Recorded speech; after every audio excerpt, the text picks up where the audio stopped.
So, as you're aware, the situation at Foster Park when I left. To make a long story short,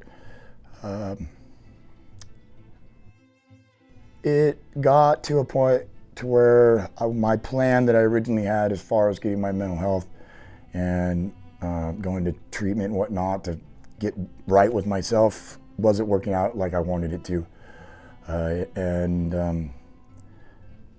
A few days before Father's Day, I don't remember when, a friend of mine, he died. I was the first one to Dave. I tried putting him out. Me and my buddy did, and you know, it's a horrible story. But I guess you could say it was the catalyst that sent me in the right direction. I ended up leaving. I was continually calling every day to get into Sundown Ranch. They called me on my birthday. And this was just, I think, a few days after this had happened. And told me on the 17th of June that I had a bed date for the 21st. And so when I went, I told myself that the old cowboy was gonna die with Dave. I went to find my hat, and I had found it behind the bus that they had put out, and it was smoldering, and there was no way I was gonna wear it again. I kept it for a few days because of what had happened with Dave, and then I realized I had to let it go. So I let it die with Dave. The QBH, they bought Cowboy its new hat, you know, and it's opposite the old one for a reason. And anyway, so I went to treatment, and while I was in treatment, I started addressing the trauma in my life. And we watched some videos, and they had us journal every day, and I just let go. And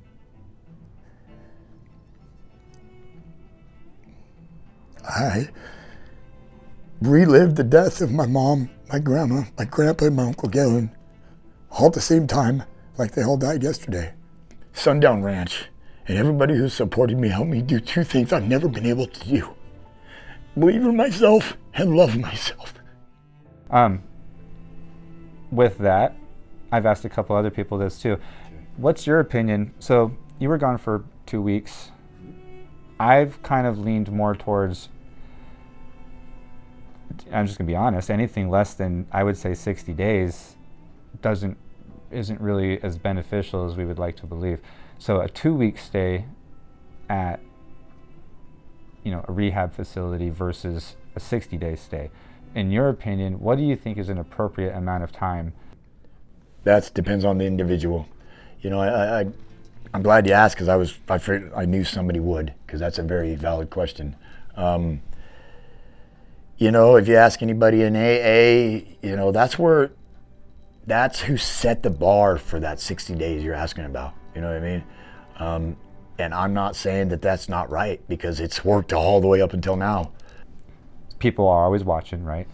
And they see you walking around or whatever. And when people make comments like, oh, I see Cowboy, he's high as a kite, you know, I see he's with so and so, he's doing something right now. And what would you say to them on those lines? Because even as recently as today, stuff was being said. Oh, I'm sure. And up until today, I'm already aware of what it looks like. You know what I mean? That's why we're having this conversation, and that's why QBH was here too. You know what I mean? There's things that people don't need to know that the people that were involved do know, okay? And they're pretty close, probably whatever they said about what it looked like, okay? But that's not the case, and that's not what it is now. You know, something you need to remember about recovery is people slip, and it's all about what you do after. You know what I mean? And that's why I said I had a lot of things going on to where it could have drove me either direction, and I was fighting it off. And what people saw was me losing that battle, you know what I mean, to the eyes of everybody else. But when it came down to it and the personal stuff happened in my life, the stuff that caused it, the only thing that'll make you change is fear and pain. When that stuff really happened, what people didn't see, that's what pushed me to QBH. You are doing UAs? Yeah, I mean, outpatient. I had the head of the navigator program sitting right there while we were talking. You know this, okay? As support, because I mean, they're not gonna believe us. Right, and with proof they will. And that's what people want. Tangible proof. Tangible, for some reason people have to see it. I have all the tangible proof in the world. I do. Except for, I mean, there's things that I don't. But that's why she was here, you know what I mean? Without showing everybody all the proof, I had her come simply for, you know. If she's here with you, then you're doing what you need to do to get the help you need to get the help. That's exactly right. That's one of the biggest things that a lot of people talk about the park is, and you said it earlier, there are people there who want to be there.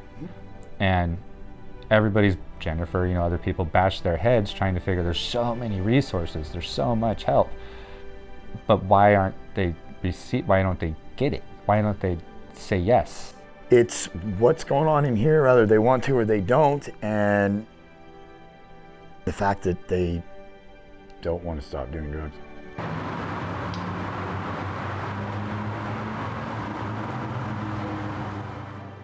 Are you still at the park?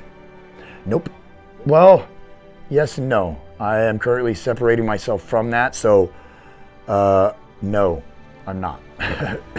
So right now I'm staying in a motel that I'm not gonna tell anybody where I'm at, but if you want to come visit and you want to come visit for the right reasons or come say hi or come ask questions, reach out to me and I'll tell you. Please, you want to scrutinize me when I'm doing the wrong thing? Scrutinize me right now when I'm doing the right thing, okay? Because I'm going to be as transparent as I possibly can, and I've always been honest from day one. If I keep the consistency, it's only going to work out in, I guess, everybody's favor, you know what I mean?